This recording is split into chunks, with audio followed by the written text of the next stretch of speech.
Hey everyone, welcome to Weekly Game Night channel. My name is Adam and today we're gonna take a first look at Blasphemous prototype.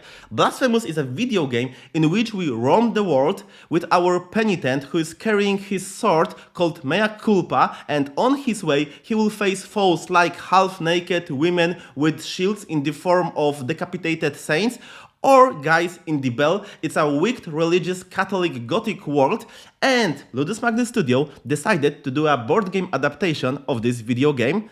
The campaign of Blasphemous the board game is launching on Gamefound on February 25th, and of course you can find the link to this campaign in the description of this video. And in this very video I will show you all the components of this prototype and tell you a little bit about the game as well. Okay, I think we are ready to go, so let's see Blasphemous on the table.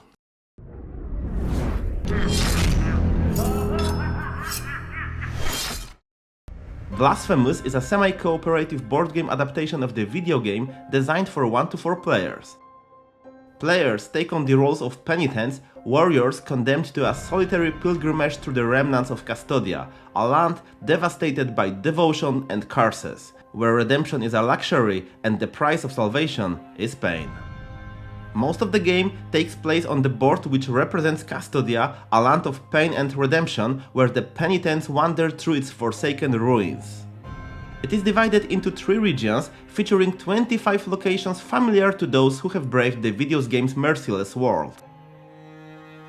Players will travel across this land to fight enemies, develop their characters and explore this rather unwelcoming world. Locations are connected by paths, and each one allows players to perform an additional action. Some of them also contain prie-dieu, sacred altars that grant additional opportunities to those who kneel before them. The game in Blasphemous begins with selecting a pilgrimage represented by a dedicated deck of cards. These cards guide players through the game setup, introduce special rules unique to the chosen pilgrimage, and most importantly, define the victory conditions.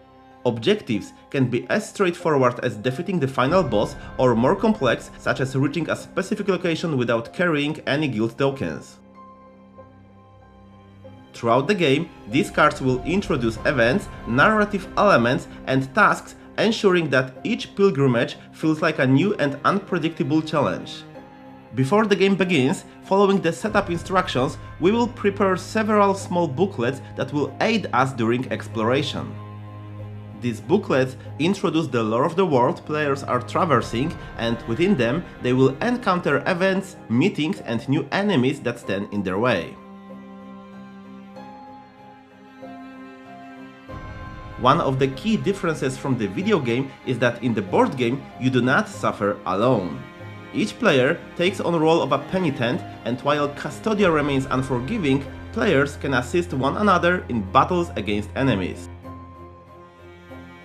Each penitent may follow one of 3 penances which shape their abilities and determine their starting stats, offering distinct playstyles.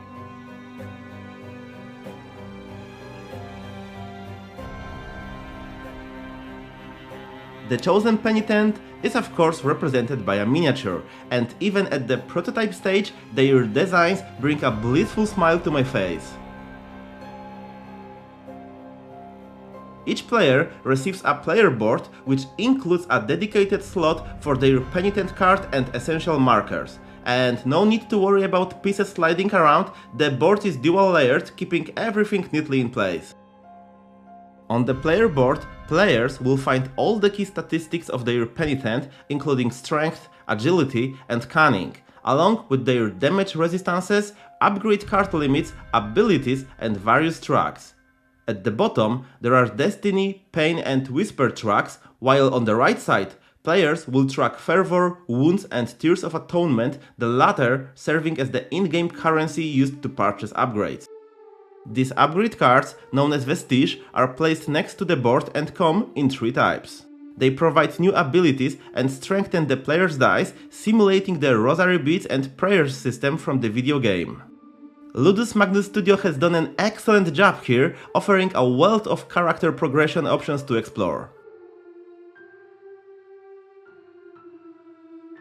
That's right, I haven't mentioned the combat dice yet, and it's about time because they are easily one of the coolest gadgets in this game. Each penitent starts with 3 dice, which can later be upgraded by swapping out individual faces. And it's brilliant. If any of the faces are stuck a little too tight, no worries, the game includes a special tool to help with swapping them out. Now that's a detail I love. Absolutely fantastic. Finally, it's time to talk about the Miracle Board, the central place where you will organize enemy cards featuring foes well known from the video game. Beneath each enemy, there is an additional reward for defeating them in the form of Vestige cards, giving players even more incentive to take on these formidable adversaries. This prototype includes 6 enemies, but it's almost certain that more will be added during the crowdfunding campaign.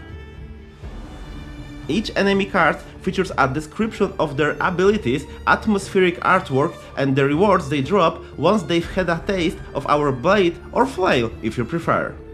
The cards are also double-sided, offering a more challenging advanced mode for those seeking a tougher experience.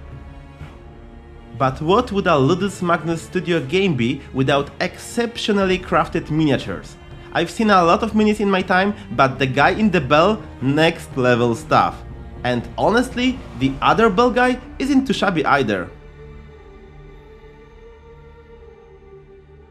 But that's not all. Once we cut our way through a wave of regular enemies, dying more than a few times along the way, after all, there is a reason the video game is often called Souls-like, we'll come face to face with the true challenge, the Nemesis bosses. Battles against them take place in a dedicated arena, a special structure that can be stored in the game box and quickly assembled when needed for these climatic encounters. Each Nemesis comes with 2 decks of cards which dictate their behavior in the arena and outline the conditions players must meet to emerge victorious in these most demanding battles. The Nemesis miniatures definitely stand out. 10 Piedad, for example, is quite massive. And of course, in the final version of the game, we can expect even more bosses, adding greater variety and replayability to the experience.